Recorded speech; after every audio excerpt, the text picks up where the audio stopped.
불교 강좌 안녕하십니까, 묘원입니다. 수행에 대한 의심은 대상을 알려고 하지 않고 주저하며 명확하지 않은 상태에 있는 것을 말합니다. 무지가 의심을 나게 하며 의심이 의심을 낳습니다.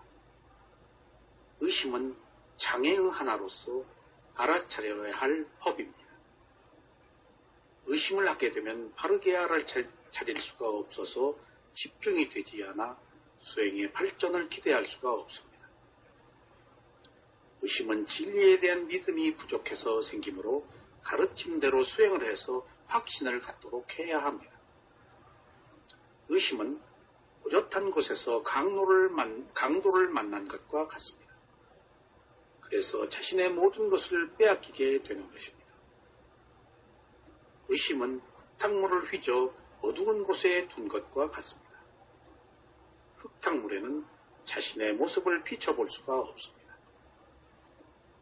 의심은 원인과 결과를 아는 지혜가 나야 풀리므로 몸과 마음을 알아차려서 원인과 결과를 알아야 합니다.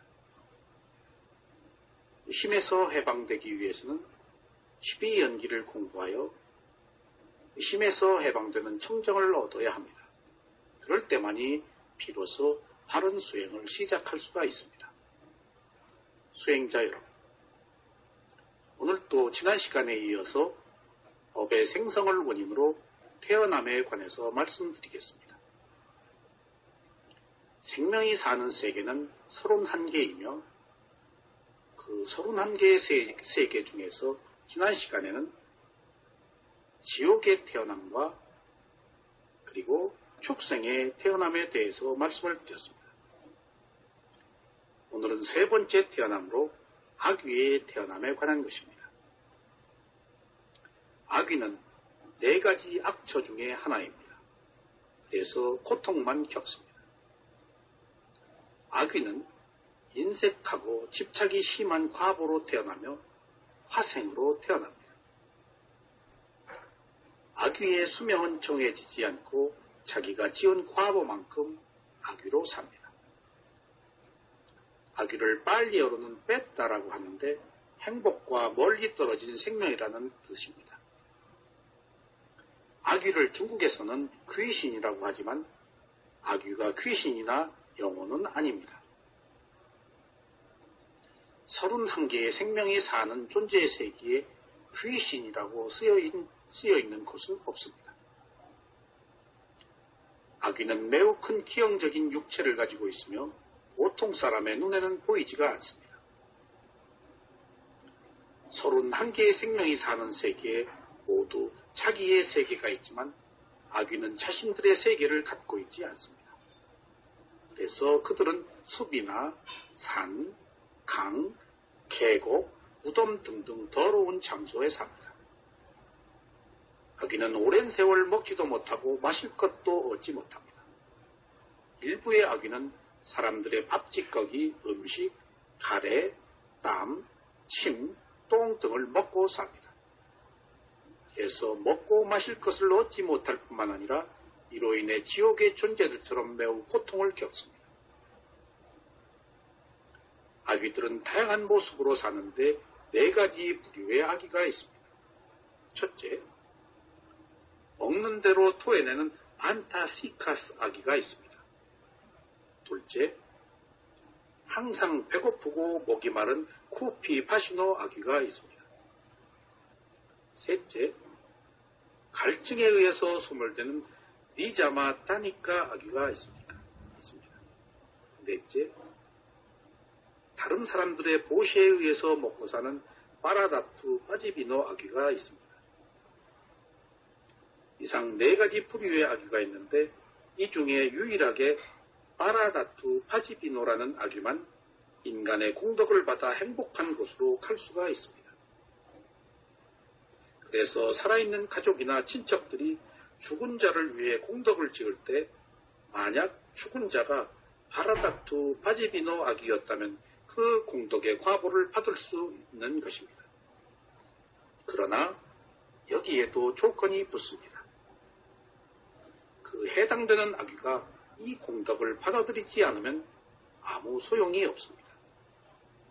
예를 들자면 살아생전에 좋지 못한 관계였거나 원한을 가지고 죽었다라고 한다면 그 후손이 공덕을 바랄 때 아귀가 받아들이지 않으면 이 공덕이 그 아귀에게 전해지지 않는다는 것입니다. 그렇습니다. 요약을 해보자면 우리가 죽은 자를 위해 선한 공덕을 쌓을 때 죽은 자가 바라다투 파지비노 아귀가 되었을 때만 공덕의 효과가 있으며 그것도 아귀 자신이 인간의 공덕을 수용할 의사가 있을 때만 전해진다는 것입니다. 그렇다고 본다면 우리가 죽은 자를 위해서 해야 할 일이 무엇인가를 오늘 다시 한번 유념해야 하겠습니다. 이제 죽은 자를 기념하기 위해서 해야 할 일은 그를 위해서 선업을 쌓는 일이지 사실 다른 것은 의미가 없다는 것을 아셔야 하겠습니다. 어떤 의미에서는 죽은 자를 위해서 하는 행위들은 산자의 잔치이거나 산자의 욕구 때문에 하는 것이라고 본다면 사실은 죽은 자와 상관이 없는 것일 수도 있습니다. 수행자 여러분, 인간만 두 개의 세계를 삽니다. 살아서 아귀로 살면 죽어서도 아귀가 됩니다. 아귀는 인색하여 먹지를 못합니다. 인간이 남에게 베풀지 못하고 인색하면 살아서도 아귀와 같은 마음으로 살고 이렇게 살면 죽어서도 아귀가 됩니다. 또 있습니다.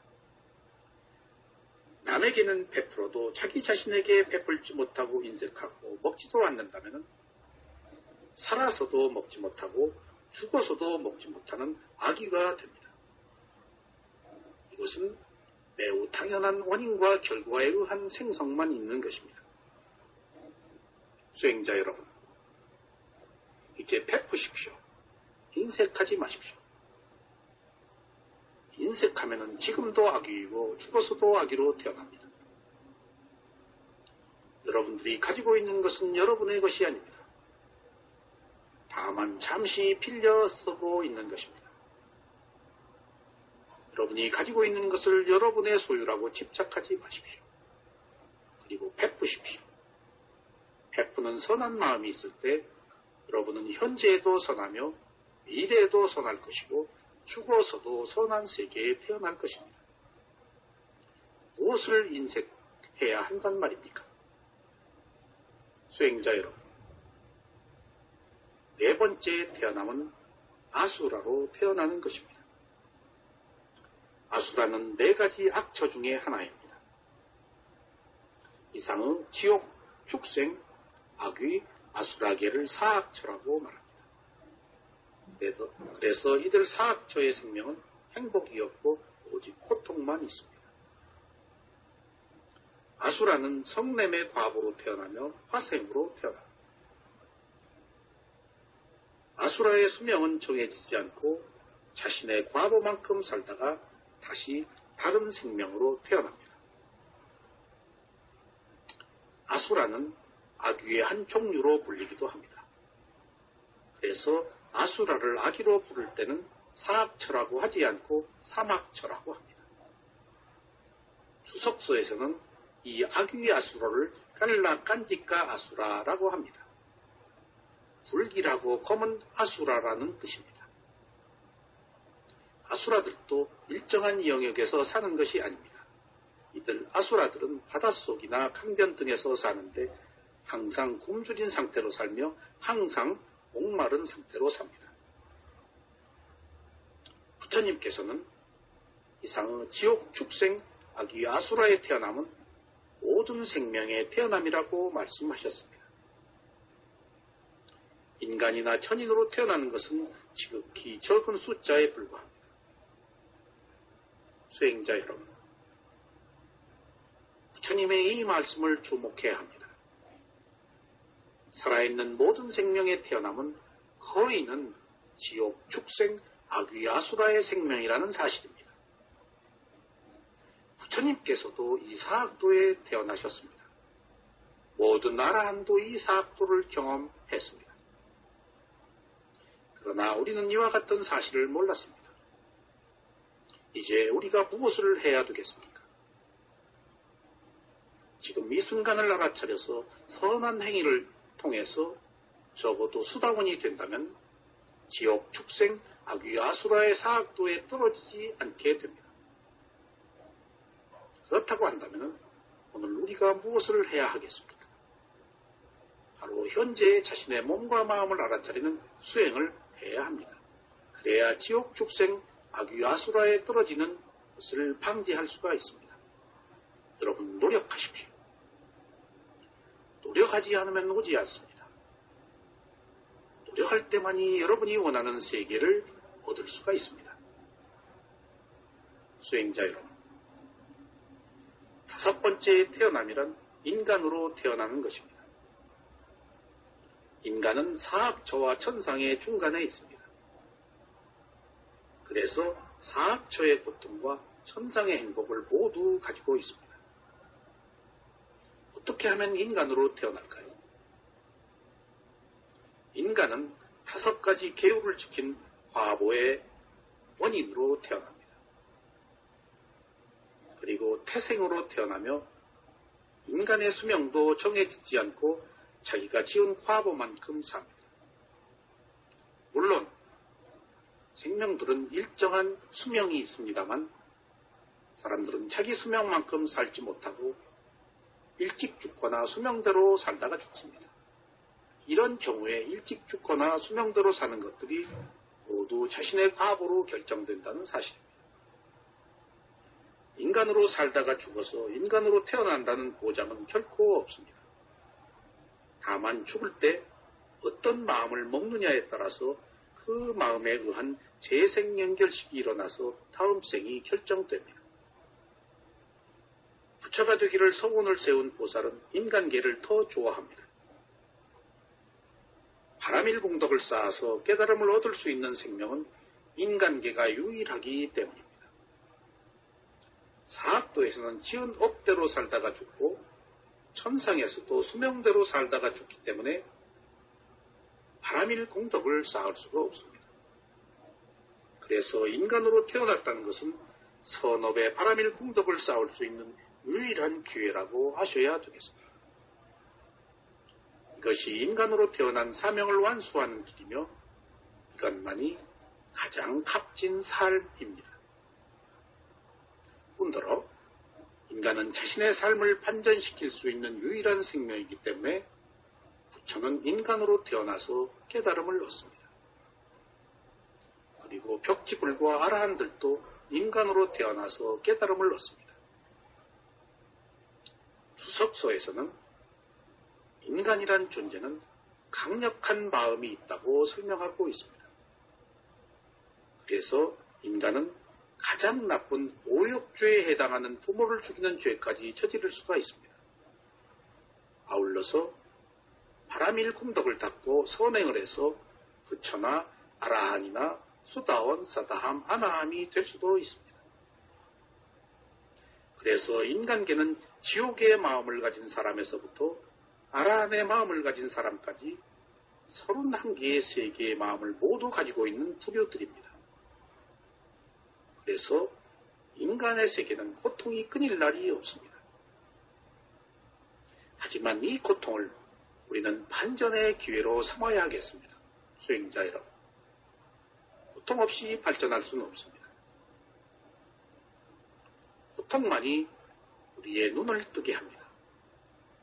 평온한 상태에서는 지혜를 얻을 수가 없습니다. 바로 천상의 경우가 그것입니다. 지옥, 축생, 악귀, 아수라의 세계에서도 수행을 할 수가 없지만 천상에서도 수행을 할 수가 없다는 사실은 행복이 수행을 하도록 유발되지 않는다는 것입니다. 수행자 여러분, 인간이 인간으로 다시 태어날 가능성은 매우 낮습니다. 그러므로 인간으로 태어난 의미를 잘 살려서 선행을 하여 행복을 얻을 수 있도록 노력하고 일탈의 기쁨을 얻어 고통뿐인 태어남에서 자유를 얻어야 합니다. 나는 과거에도 잘못했으며 현재에도 잘못하고 있습니다. 그래서 미래에도 잘못이 예정되어 있습니다.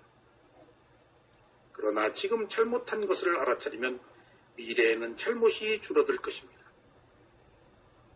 알아차려도 잘못이 제거되지 않고 줄어드는 것은 아직 완전한 지혜가 나지 않았기 때문입니다. 하지만 잘못한 것을 후회하면 미래에 똑같은 잘못이 계속됩니다. 후회는 불선업으로 의지를 나락하게 하여 상황을 악화시킵니다. 그래서 완전한 지혜가 날 때까지 계속해서 알아차리는 것이 잘못으로부터 벗어나는 유일한 길입니다. 무지는 대상에 실제하는 진실을 보지 못하고 관념에 사로잡혀 스스로를 속박합니다. 무지는 맹목적입니다. 무지는 분별력이 없고 미혹하여 삿된 것에 빠져서 삿된 것을 구합니다. 수행자 여러분, 무지하면 용감합니다. 무지하면 양심이 없고 수치심이 없으며 항상 들떠 있어서 짐승처럼 본능만 가지고 있습니다. 지혜는 알아차린 결과로 얻어집니다.